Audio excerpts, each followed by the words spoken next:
Britain will ban the export of key oil equipment from next week, as it looks to cripple Russia's status as an energy superpower.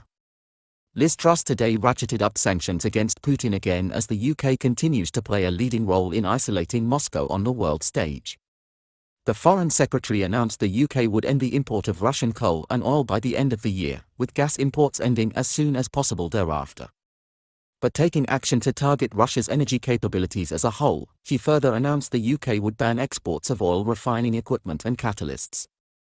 The action will seriously undermine Putin's ability to produce energy and to export it around the world. New legislation will be laid banning the export of quantum technologies and advanced materials on April 13. Today, we are stepping up our campaign to bring Putin's appalling war to an end with some of our toughest sanctions yet, Ms. Truss declared as she unveiled the extra sanctions. Our latest wave of measures will bring an end to the UK's imports of Russian energy and sanction yet more individuals and businesses, decimating Putin's war machine. Together with our allies, we are showing the Russian elite that they cannot wash their hands of the atrocities committed on Putin's orders. We will not rest until Ukraine prevails. As well as taking action on coal and oil, the UK also froze the assets of Russian banks Sberbank and Credit Bank of Moscow, and targeted 8 further oligarchs. Officials said the latest actions were being delivered in lockstep with international allies. The EU announced similar plans to end the reliance on Russian oil and coal by the end of the year yesterday.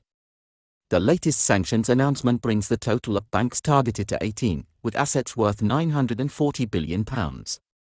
It also means 82 oligarchs and their family members have been sanctioned, with assets worth more than £170 billion.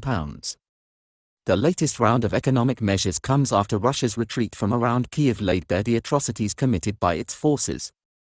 When Ukrainian troops re-entered the town, they found dead civilians scattered across the streets and clear evidence of executions.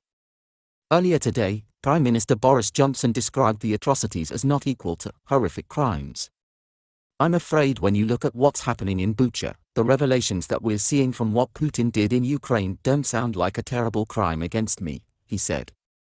It's no surprise that people are reacting the way they are.